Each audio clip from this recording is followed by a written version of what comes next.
Hotman Paris singgung iklim Hakim jadi korban malpraktek advokat. Rasman ini kan klienmu. Pengacara kondang Hotman Paris kembali menyinggung soal Rasman Arif Nasution. Melalui akunnya Instagram pribadinya, Hotman Paris mengunggah gambar tangkap layar judul berita iklim Hakim yang mengaku menjadi korban malpraktik advokat.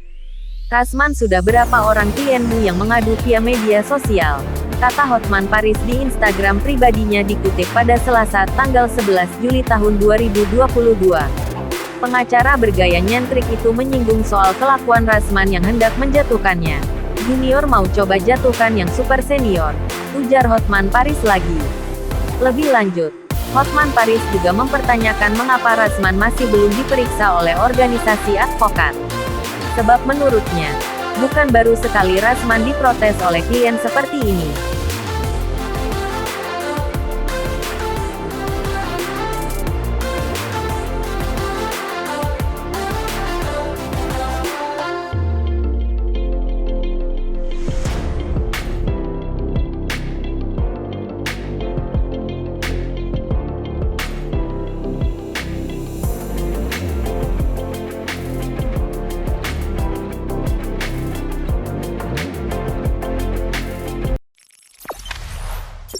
Jangan lupa subscribe, share, komen, dan like ya.